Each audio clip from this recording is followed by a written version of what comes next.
Steve Nobel is the author of 5 nonfiction books. The most recent is entitled Starseeds. Through his own healing and awakening work, he founded a healing system called Soul Matrix Healing for Starseeds. He has created a library of free resources, including meditations and transmissions to help starseeds. These meditations and transmissions are played all over the world. He has over 115,000 subscribers on his YouTube channel. He regularly runs events in the UK, Europe, and the United States. And I am so grateful that we have Steve on the show today to connect with us. Welcome. Hi, Emily. Nice to meet you. And all your listeners, wherever they are.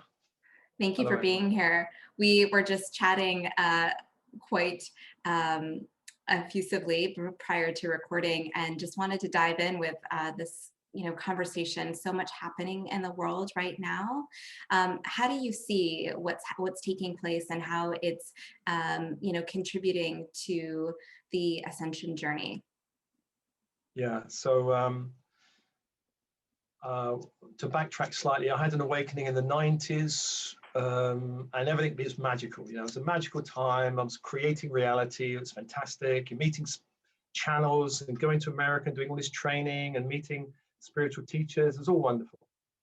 And then I had another awakening in 2010, which led me into a dark night of the soul. And that dark night of the soul lasted for 6 years. And it was very, very dark and very, very heavy. And in that time, I wondered, was the planet actually going to the dark? Not going to make it? Was it really all going to pot? Was everything really not going to work out? And I really felt maybe it's not going to work out. Maybe it's not going to work out for me. I was really kind of not in despair about it, but going, maybe it just, all of this training and all of the stuff I've been doing, maybe the world will still go wherever it's going to go, which is not to the light though. And then I kind of came out of that dark night of soul, 2016, started doing what I'm doing. And in this time, I've kind of realized it's almost like it's always darkest before the dawn, And for me, it was incredibly dark. And I think for the planet, it's dark at the moment. We're going through this big COVID crisis across the planet. The last 20 years have been really intense. Ever since 9/11, it's been a very intense time, almost in constant war. And now this latest thing with COVID. So when people look out at the world, and I get lots of emails saying, but is the world ascending? It doesn't look like it. It looks like the world's getting worse, What I feel is happening is, and as I mentioned before the call, I've considered this planet a dark planet for thousands of years. And we mentioned the Barbara Marciniak books. I know you've got them there somewhere, the channeled books. And Barbara Marciniak talks about this planet not being of the light, being kind of in quarantine really from the light for a long time. And what I feel is happening in this ascension period is that the light is ascending, the light is returning, and the forces which have been running this planet, or the systems which have been set up on this dimension are wobbling and really don't like so much light. And I do believe there are forces which are actively trying to stop it and trying to keep the planet in low. The way you stop the light is by keeping the planet in low vibration, or you attempt to stop it. So if you can keep the planet in war, which 9/11 was about, let's keep the planet in war for 20 years or more, or even spark off a big global war or something. Or if you can keep the whole planet in fear with this COVID thing, and the media's been blasting out fear left, right, daily in Britain, and I'm sure in America you're getting the same thing, daily blasting out. And so it looks like the planet is not turning to light, but I would say we're in a very volatile period of ascension, because when the light and the dark meet, you have chaos and volatility. One old system is going and something new is coming in. And so that's creating a bit like two rivers meeting. Imagine two rivers meet. Where they meet, there's a lot of volatility. So that's what's happening on the planet now. And this ascension process is happening through the polarity of light and dark. So everyone knows what the light is, I guess, listening to a show. There's angels and there's higher self, and there's our I am presence, and there's a new age coming, and there's all of this. The dark are those who have been in control for a long time, pulling the strings of power, going, we don't want the world to change. We don't want more light. We don't like all this joy. The world's getting a bit too joyful, too much love. Let's keep the vibration down a bit, Let's create schisms, us versus them, because anywhere you create an us versus them, you're going to create, you know, this kind of opposition. You keep the game going of polarity, 3D polarity opposition, or enemy patterning, where you create some enemy somewhere, you know. So this is what's happening now. But where we're going is a timeline of a new age of light, which has been prophesied through every prophecy on the planet. You know, the Mayans talked about this with was it the age of the sixth sun? Was it the age of Aquarius being birthed from Pisces? Hopi prophecies, Egyptian prophecies, Tibetan prophecies, revelations in the Bible. They're all talking about the same thing. An age of darkness ends. There's a period of difficulty, and then an age of light starts. That's what they're all talking about. So that's what we're in now. We're in the revelations of the horsemen riding out, trying desperately to do something, but actually they're not going to do what was originally seen, because there's so many starseeds. And I know some of this has to be unpacked. What are starseeds? But there's so many starseeds on the planet. There's so much light hitting the planet now that the old timeline, which was really not very happy, it was kind of like the Nostradamus, you know, the wars and the revelations. That's not happening. The process now is going to be a lot lighter, even though we look on the planet and go, well, it's not very light, you know, there's a global crisis. But really, you know, I would say this global crisis is also being amped up and manipulated in a way. And we are heading through chaos to something new, but we have to get through the chaos.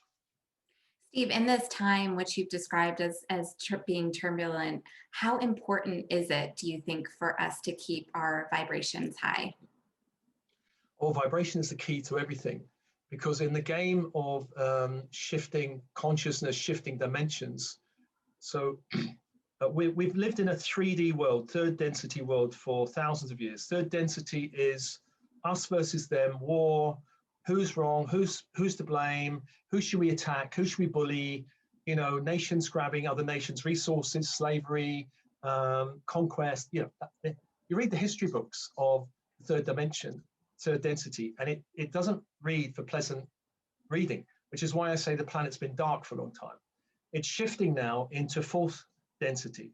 And fourth density is one of the core concepts of fourth density is we create our own reality. This is one of the core concepts. And we create our reality, so nobody else creates it for us. Our boss, our wife, our husband, our government is not creating our reality. Yes, they're influencing it, of course, but we create it from the inside out. And this is the basis of all magic, of all metaphysics, really. And so we create our reality through our intentions, through our belief systems, through our stories, through our emotional, kind of where our emotional default level is, whether it's joy or misery. We create it through our thinking, through our focus, through our words, choices, and actions. All of that creates our reality. And we can choose to move through the world in a victim stance, you know, poor me, everyone's against me, I'm, you know, such bad luck, it's always happening to me. We can go through the world in a martyr-like stage, angry that we're kind of sacrificing everything and no one's paying attention. But there's all these stances we can go through. Or we can go through the world in gratitude, love, joy. We can start shifting our vibration. And as we shift our vibration, our reality shifts. And one of the core things around ascension is when we move from 3D is we're moving out of all this negativity, you know. And I remember when I first woke up, you know, I was living in a negative world. You know, my parents were negative. My ex-wife wasn't very positive either, I got to tell you. And a lot of friends are a bit negative. I had a negative story. All the newspapers were negative. And then I came across all of this stuff, and it was like affirmations and angels, like, whoa, and I can create a parking space. Amazing, you know. And I was like, wow, what, I can do that? If I can create a parking space, how can I create a parking space, you know? And all of this kind of stuff. And that's 4D. So when we're in 4D, we're in learning about vibration. We're learning about reality creation. And it's a kind of very much of an up and down game. You know, we may go to a weekend workshop, feel great. Reality feels amazing. We go back to work and we feel terrible, you know, or we hang out with some great friends and we feel wonderful. We hang out with some other friends, we feel terrible. So the law of vibration is about harmonizing. So if you're up here in a high vibration and you've got friends down here and you start meeting them in the high street, you know, and you meet them and you start, hello, let's have a chat. Usually what happens is you come down a bit and they come up, and your depressed friend may walk away going, I feel great talking with Emily. Oh, I feel much better. And Emily, you're walking away going, I don't feel so good after chatting. So you see, this is vibration. It brings up and down. So ascension to 5D, in 5D, what the aim is to stay at a high vibration. So whatever comes, you're pulling them up. And if someone doesn't like it, they'll leave. They go, no, no, I'm not, you're not pulling me up with that high vibrational nonsense. And they leave. So lots of people leave our reality in the awakening process because they don't like our vibration anymore. They may even say, like my ex-wife did say to me, she said, you're not the man I married. And vibrationally, that was true. I was completely different. And she was the same vibrationally. She was there and I wanted to be up here. So if two people are vibrating like that, boom, you know, you can't stay together. You have to be kind of in a certain range to stay together. And this is what happens on relationships, because one partner finds spirituality, the other doesn't. And eventually they have to part because it's vibration. It's only vibration that causes it. So 3D to 4D to 5D is vibration. And conscious awakening is linked to vibration. It's all vibration, actually. I love how you just explained that. It was really helpful to understand. And what I'm gathering from that is like 5D is really when we anchor in so strongly to elevated frequency that we're not like frequency matching. We're not going up and down. It's like we're holding in that. So like, what are some things that you recommend to really anchor that in? A spiritual practice, silence, walking in nature. So in Buddhism, they say, what's it? Buddha, Sangha, Dharma. So the Buddha is teacher. Find a teacher, and it should be your higher self. There can be external teachers, but the true guru is your higher self. Sangha, who are you hanging out with? What kind of work are you doing? Who are you hanging out with at work? You know, who are your friends? Who are your community? Who are you hanging out with? And Dharma is your life path. What are you dedicating yourself to? So those three things are the jewels of Buddhism. And I think they also apply very much to ascension. But there are lots of tools on the ascension path. So on my YouTube channel, which just clicked into 116,000 actually. Well, yeah, Awesome. 116,000 people. So there's lots of meditations, tools, affirmations, ascension news, higher light decrees. All of that is there to help people shift their perspective, shift their thinking, shift their vibration, shift their connection to, you know, their connection up to their higher self, their connection down to their body elemental. So if you imagine there's three selves: higher self, conscious self, that's me, personality, and body elemental. Because the body is important. We're not doing like religion where we flay the body to kind of to purify the spirit. The body's part of the whole package. And the body is like the magic wand, like Harry Potter.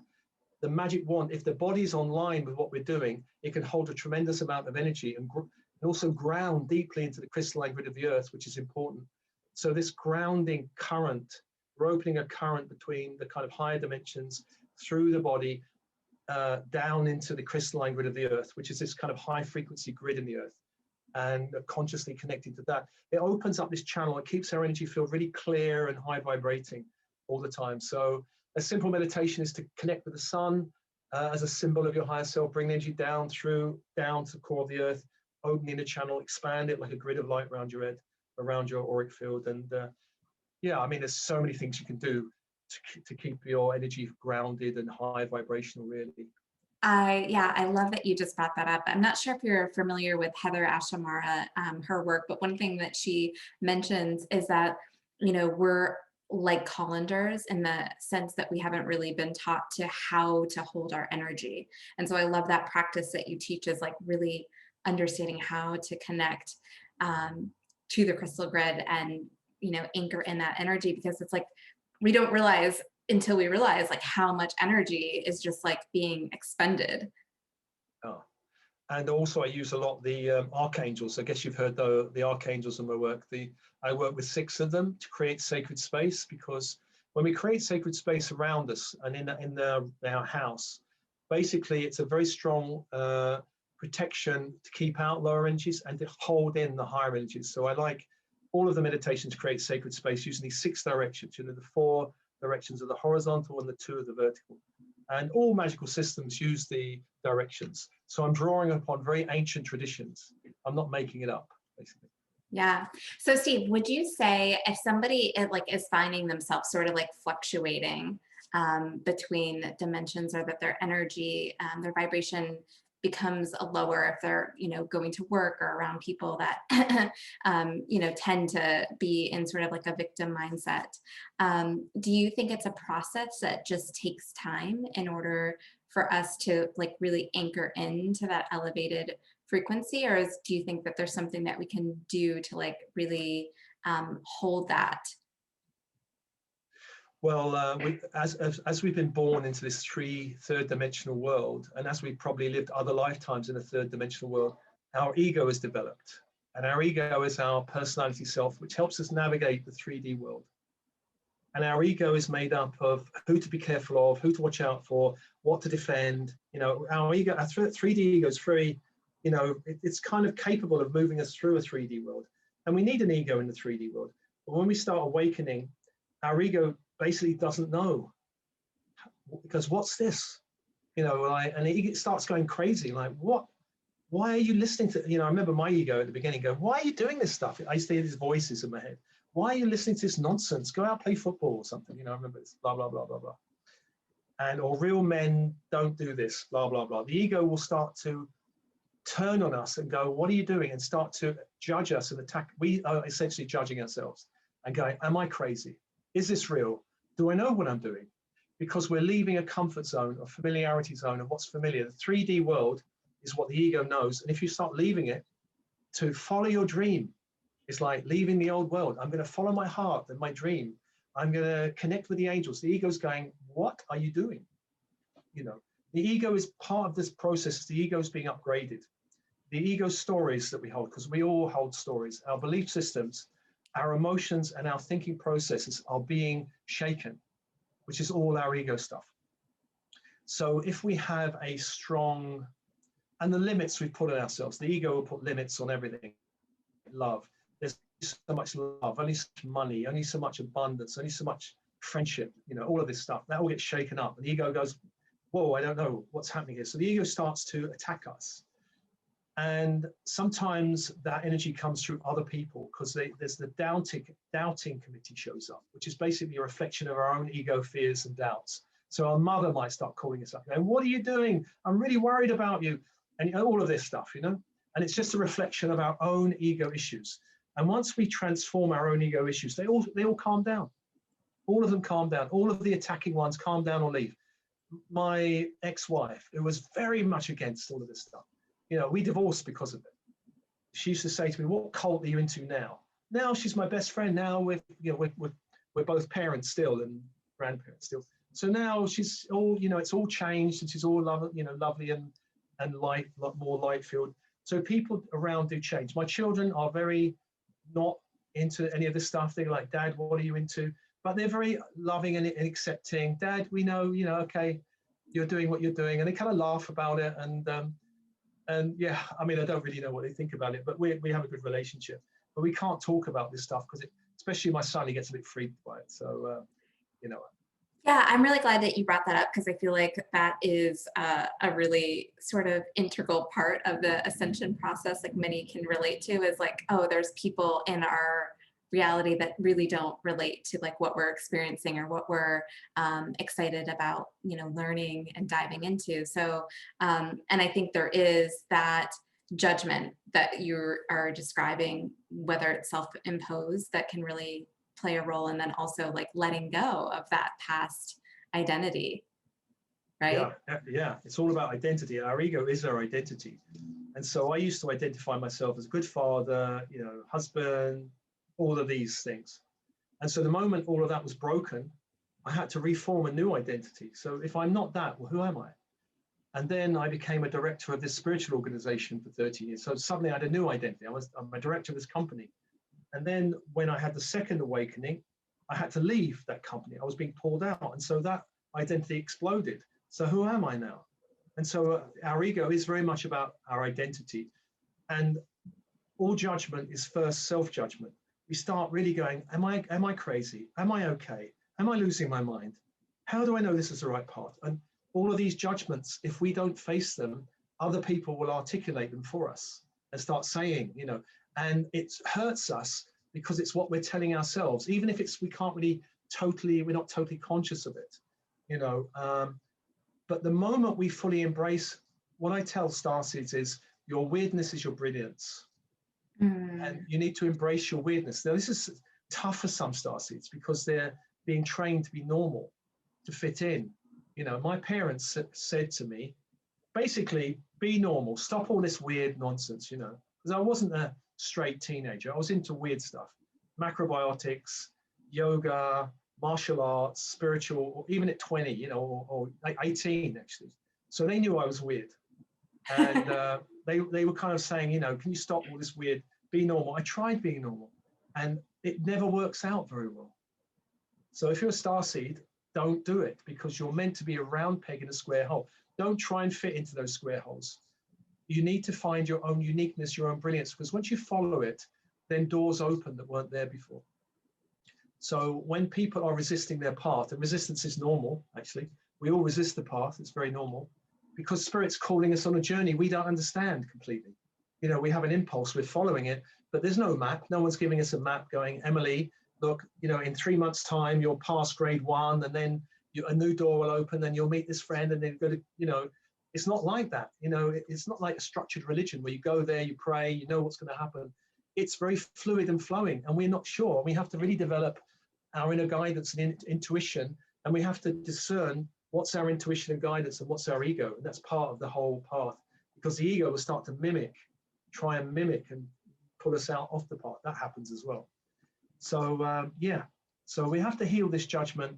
And as we do that, we can move through the 3D world.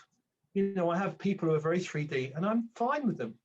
You know, I could talk and have a conversation with them, hang out with them, but then it doesn't bother me now so much, because once you anchor in 5D, you can hang out with these people. You know, I go and see sci-fi films with my son. Well, when the COVID's over, I'll go, we like sci-fi films. We can do that. He won't ask me about what this is. You know, Mm. actually my daughter did ask me recently, because she works in a school. The caretaker in her school got into my meditations, and my daughter's best friends with his wife. And my daughter phoned me up one day, said, Dad, what's an awakening? And you know what, it's really hard to explain something like that to someone who hasn't got the map or hasn't got any language. So I just said to her, oh, don't worry about it, you know. And I couldn't really explain it to her, because you can explain it to someone who's got some kind of basic, a starseed you can explain it to, but someone who's not a starseed, you can't, because they're trying to understand, but they can't understand it. They have got no experience of what you're talking about. Mm. So what is a starseed? A starseed, so with the ascension process, this planet has been dominated by souls who are pretty stuck here, I would say, in the reincarnational process. They come back over and over again in different bodies and different times, but they're basically here and they're stuck here. A starseed comes in from another dimensional, another vibrational frequency, another planetary system. You know, there are lots of different star races. They come with a knowledge of other star races, of other systems, of other civilizations that have a higher vibrational frequency of living, you can say. And so a starseed would come here and come out the birth canal, and the newer ones are more switched on, I must say. The ones coming here now are much more switched on, but the ones who, starseeds have been here for a long time, like me, who've had a number of lifetimes here, we've kind of orientated ourselves here. It's like we look out of the world, and John Lennon said one day in an interview, the world is run by insane people for insane purposes. And when I was young, I listened to that going, what's he talking about? But now I understand what he's talking about. So a starseed, when they start to awaken, look out in the world and go, the world is not how it should be. There's something not quite right about the world. You know, the film The Matrix, which is brilliant, by the way. It I is. love The Matrix, because Morpheus says, you know, when you look out in the world, you know there's something not quite right about it. Even though you pay your taxes and you do all that, there's something not right. And it's that something not right that starseeds come. Starseeds also are very sensitive. They're drawn to alternative ways of living. They're drawn to spirituality. They're drawn to saving the planet. They're drawn to hugging trees. They're drawn to environmental, you know, like this new wave of kids coming in now are very much about saving the planet. So lots of activism going on. But that's been happening now for 40 or 50 years as starseeds have been incarnating. Starseeds are very interested in awakening of consciousness. The flower power movement in the 60s was the first major wave of starseeds on the planet. It kind of didn't really go very far. But then from that wave that kind of broke, Vietnam War came and flower power, boom, and then it all kind of disintegrated. From there, other spiritual paths emerged, Osho and other channels started emerging. There's lots of channels and spiritual teachers everywhere. So it fragmented from one movement into a number of movements. And those movements are fragmented into communities and groups and organizations and all kinds of things. Basically, starseeds are here to shift the world, and they do it because they're here to hold these new energies coming onto the planet need to be anchored, and they're held in the auric field of a starseed. So a starseed, when they open, starts to anchor these energies in their body, and the more that open, starseeds become like a light virus. If we use the analogy of a virus, so we're the light virus in a very dark world. It will transform the world. Mm-hmm. And starseeds are incarnating here in increasing numbers. So before 2012, there may have been 1% of the planet starseeds. After 2012, they started incarnating at a much greater rate, like 1 in every 3. So it's a huge shift. And after about 2030, 32, I think it's going to go up to 2 in every 3. And after 2050 something, it will be every child born will be starseed, which means come 2070, 2080, the whole planet will be inhabited by starseeds. There will be no lower frequency beings here. So at the moment, we've got a mixture of high frequency beings and low frequency beings, which creates all this chaos. But give it another 50 years and we'll be fully in the new age, Mm. And would you say right now that the majority of starseeds do go through an awakening process, or is it potential that doesn't occur?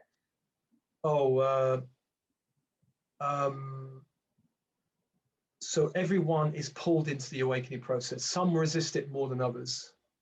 I mean, I have known 1 or 2 to leave the planet through suicide because they feel it's too difficult. But then they'll just come back and they'll do it again. But the awakening process is basically in 3 ways you can have it. The first way is the kind of magical easy path, which is like you go to a spiritual retreat, or you read a spiritual book, you start opening, things become magical. That's the kind of magical path. Then there's another path where you can awaken, which is the path of crisis, where you have a health crisis, you lose your job, your lover leaves you, your marriage collapses. That crisis creates an awakening. It can be quite a powerful way to awaken. The third way of awakening is through an existential crisis. You go in an LSD trip and you're like, who am I? Oh my God, something in your ego starts collapsing, those structures collapse. You go on an ayahuasca retreat, you have something in the world that actually just kabangs your energy. And that's quite dramatic because it's like an internal and an external crisis. This is what I went through for 6 years. It was a collapse of my identity. I didn't know who I was anymore. I didn't know why I was on the planet. I had no sense of meaning. So that's existential crisis can also wake us up big time. But it's dangerous because some people, don't come out or don't make it. So it's a dangerous path. It's not an easy path. There's no guarantees with any of it. It's not like there's an angel above going, I'm going to give you a cast iron guarantee. It's powerful because, we can screw up. We can fall off the path. There's always a potential for falling off the path. I've known people to fall off the path. It takes discipline to stay on it and to follow our inner guidance and follow the light. There's a lot of distractions in the world. To go, well, why don't I just watch Netflix all the time? And why don't I just have an easy life? Why don't I just get a house in Malibu and forget about the world? That'd be nice. I live by the sea and I have a nice life, but, every day I'm, in my sleep, I'm getting transmissions and I'm getting, put this out, put that out, give this out, do this. I'm like, oh God, I can't keep up, to be honest, with the amount. I'm really having to get a lot of help now because I'm really at the limit of what I can do one person. Yeah, that's so interesting. So tell us, like for you personally, what inspires you to continue to create and put out, this content that you're doing? Well, I used to, when I was a director of alternatives, used to make inspiration my practice. I used to find every day something has to inspire me. I have to be inspired by music. I have to read something that inspires me. I have to look at things that inspire me. So everything around me, like the art I've got on the walls, that inspire me. I've got art over there. I've got plants. I've got crystals. I go and sit by the sea to be inspired. Um, that's on one level of inspiration, but basically spirit doesn't leave me alone because I've signed up for it. And so I've got 4 or 5 transmission meditations waiting to be, recorded, edited, put out there, and they're just stacking up. I just like, gosh, I've got to find more time to do all this. And I have got the passion for it. I would just, but I've got a life as well. I've got a partner and a life, and I can't just, spirit would have me 24/7, and if I didn't have a partner, I probably would be doing that. But, we have a life, we want to go out, we want to have a meal somewhere, when we can.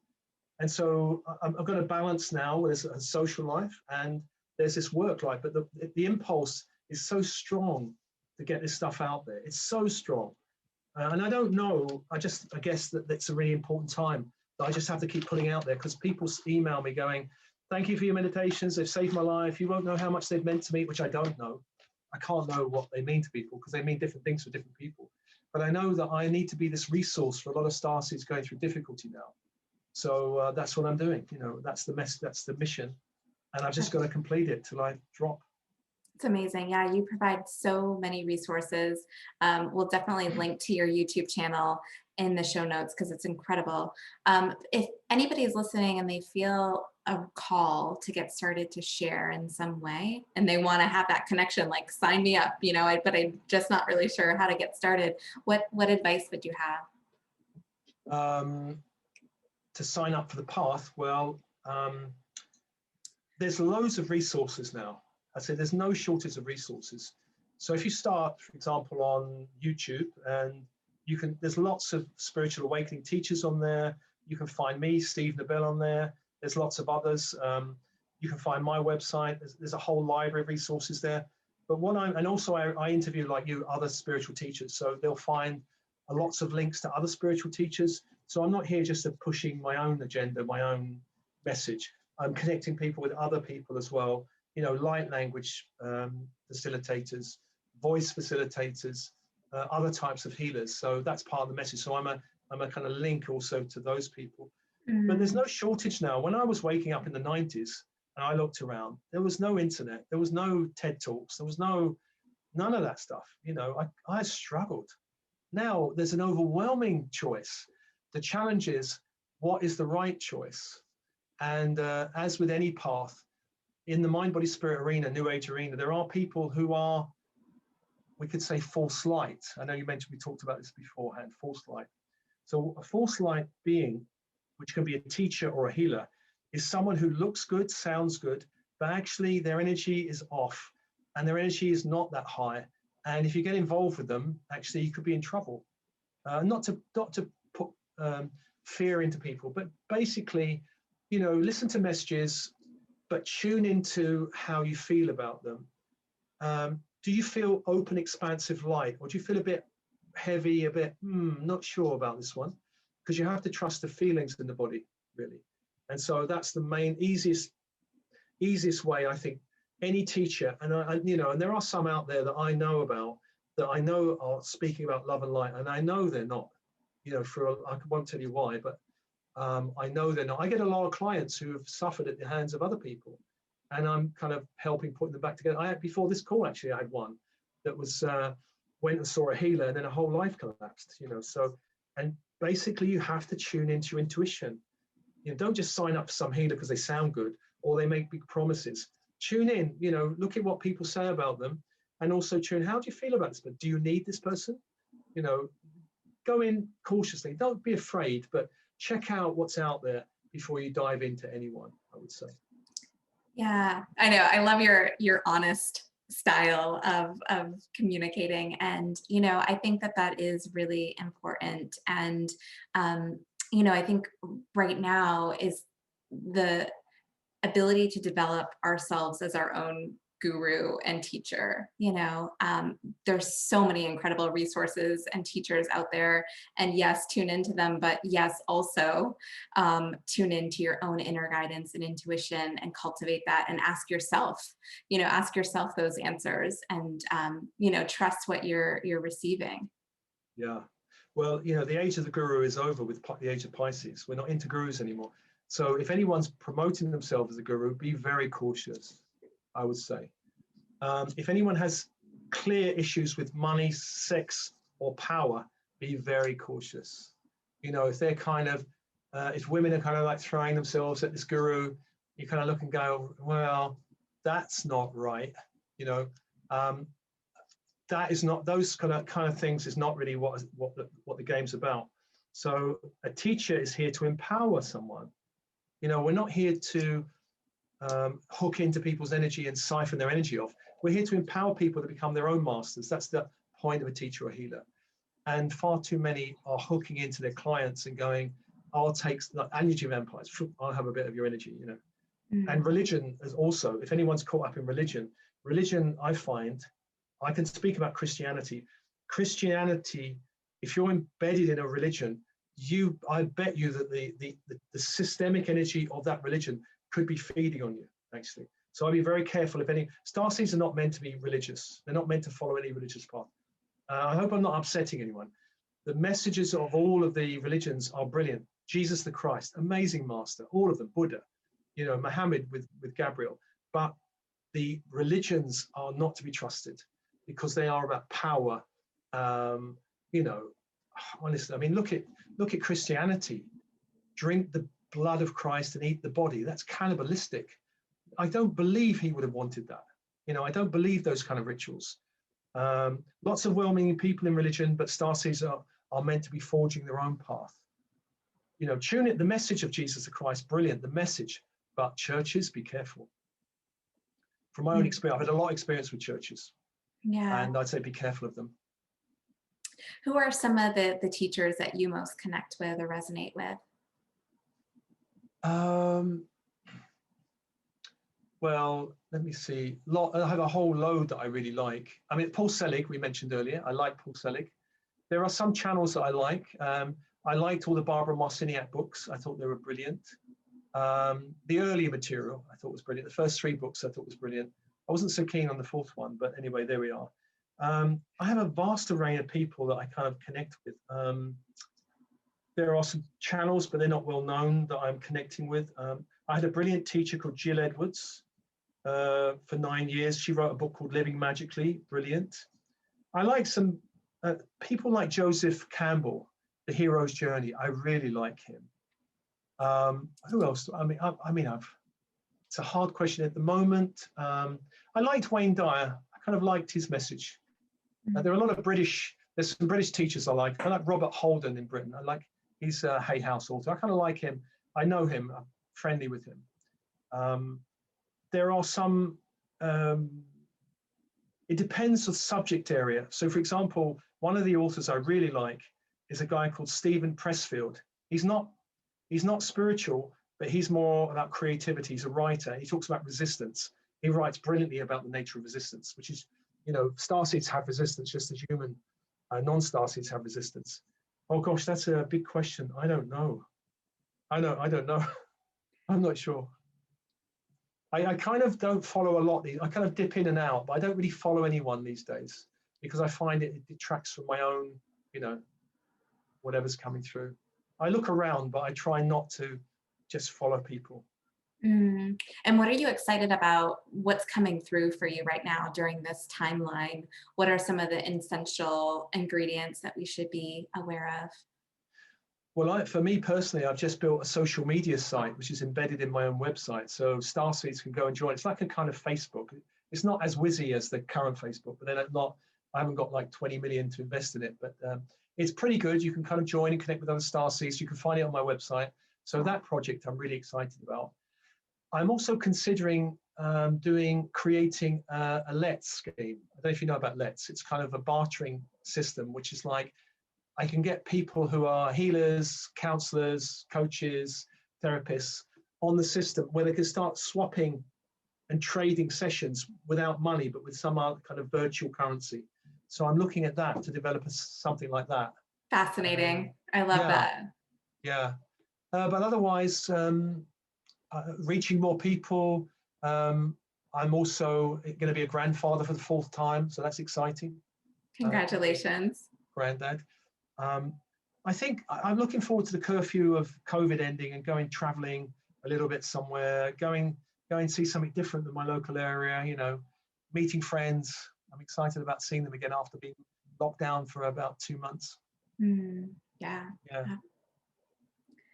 Steve, this has been an amazing conversation. I just want to thank you for being pleasure. here and sharing your gifts and wisdom with us today. Where can people go to connect with you? So thesoulmatrix.com is the website.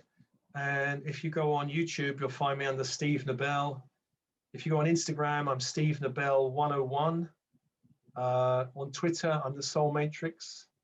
Where else am I? MeWe, if you know MeWe, I think I'm Steve Nobel. Yeah, you'll find me around. I'm even on LinkedIn with 10,000 Awesome. people connecting with me. Oh, people can also find me on Insight Timer. I've got 21,000 people following me at Insight Timer, which is a meditation app. So you'll find me on the Stephen Bell. Awesome. Awesome. Yeah. What would you recommend? I've been checking out your YouTube channel and I absolutely love your videos. What are some activations that you would recommend for people to get started with? Oh, to get started with. Okay. So a good starting one, I do these super quick meditations, which are 20 minutes. There's a playlist with super quick ones. And let's see, the super quick ones, where are we? Super quick ones. So a good one to start would be super quick morning meditation, which is protecting your energy field. There's a super quick abundance meditation, which is really nice for connecting with the universal abundance kind of flow in the universe. There's a super quick gratitude meditation and a self-love. Those four are pretty nice to start with. And then there are kind of the other ones like the Pleiadian, the Arcturians, the kind of starseed ones you can go off on. But those kind of ones are kind of nice to start with, I would say. There's also a meditation on there called Awakening the Inner Senses, which is a very nice one about how we open up our inner senses, you know, of seeing, hearing, feeling on the inner plane. So when we go in meditation, that's kind of a nice one to do. So quite Amazing. nice. Yeah. Thank you. Pleasure.